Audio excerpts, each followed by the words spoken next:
అందరికీ నమస్తే అండి. మొన్న ఈ 3 వారాల కిందట అధికారంలోకి వచ్చిన తెలుగుదేశం పార్టీ ఈసారి ఎందుకో అడ్మినిస్ట్రేషనల్ పరంగా అంటే పరిపాలనా పరంగా భిన్నంగా వెళ్తోంది. యాక్చువల్లీ గతంలో చంద్రబాబు గారు ఏంటంటే పరిపాలన వేరు, పార్టీ వేరు. సీఎంగా ఉన్నాం కాబట్టి పరిపాలనా వ్యవహారాల మీద ఎక్కువగా దృష్టి పెట్టాలి. చివరి 6 నెలలు, ఎన్నికలకు ముందు 6 నెలలు మాత్రం పార్టీ వ్యవహారాల్లో దృష్టి పెడితే చాలు, ఇబ్బంది ఏమీ లేదు.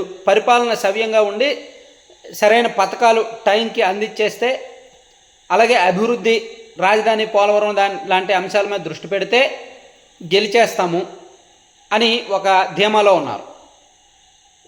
ఈ క్రమంలోనే పార్టీకి ప్లస్ ప్రభుత్వ పథకాలకి లింక్ చేయడానికి జన్మభూమి కమిటీ లాంటివి కూడా తీసుకొచ్చారు గతంలో.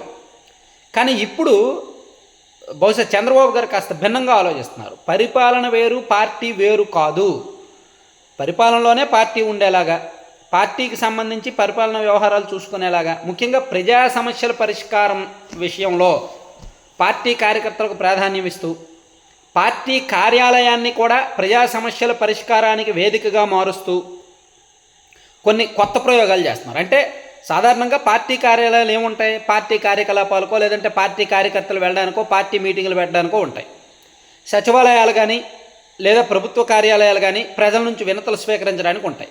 కానీ మొన్న చంద్రబాబు గారు ఏం చెప్పారు? నిన్నగాక మొన్న టీడీపీ ఆఫీస్ కూడా ప్రజలు వచ్చి వినతులు ఇవ్వచ్చు. ప్రజలు ఎవరైనా వచ్చి టీడీపీ ఆఫీస్, మంగళగిరిలోని ఆఫీస్కి వచ్చి వినతులు ఇవ్వచ్చు, మేము తీసుకుంటాం, దానికి సంబంధించి ఒక ప్రత్యేక వేదిక ఒకటి ఏర్పాటు చేసే ఆలోచనలో ఉన్నాం అని చెప్పారు. ఈరోజు టీడీపీ రాష్ట్ర అధ్యక్షుడు పల్లా శ్రీనివాసరావు గారు ఒక ప్రకటన చేశారు. ప్రజలు తమ సమస్యలు తెలియజేయడానికి టోల్ ఫ్రీ నెంబర్ ఒకటి ఏర్పాటు చేస్తున్నాము. ఆయన ఏదో 7306299999 అనే నెంబర్ చెప్పారు.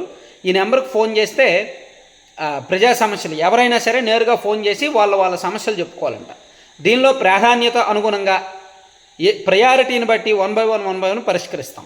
అలాగే వాళ్ళకి అక్నాలజ్మెంట్ ఇస్తాం. ఎవరైనా వాళ్ళకి ఒక రిసిప్ట్ నెంబర్ వస్తుంది, అక్నాలజ్మెంట్ నెంబర్ వస్తుంది, దాన్ని బట్టి వాళ్ళు రిఫరెన్స్ యూజ్ చేసుకోవచ్చు.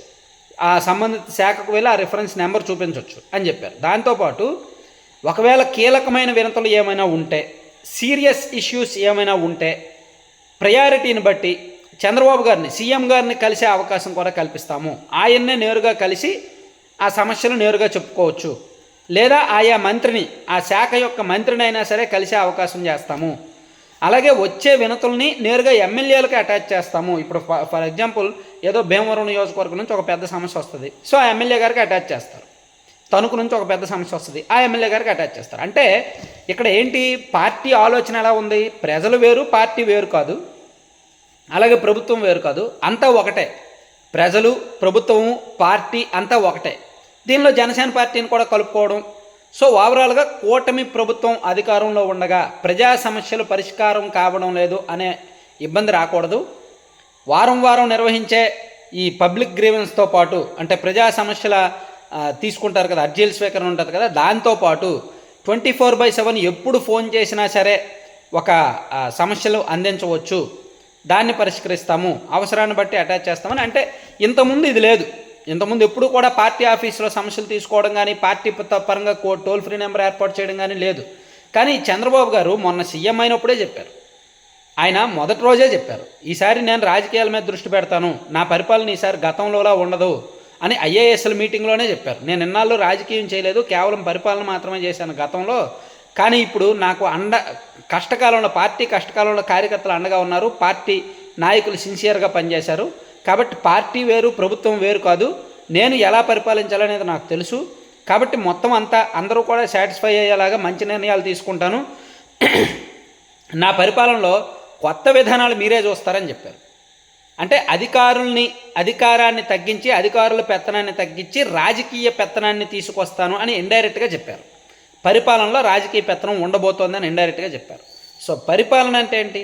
కొత్త విధానాలు, కొత్త పాలసీలు, కొత్త పథకాలు, కొత్త కార్యక్రమాలు, కొత్త ప్రాజెక్టులు, దాంతోపాటు ప్రజా సమస్యల పరిష్కారం కూడా అత్యంత కీలకం.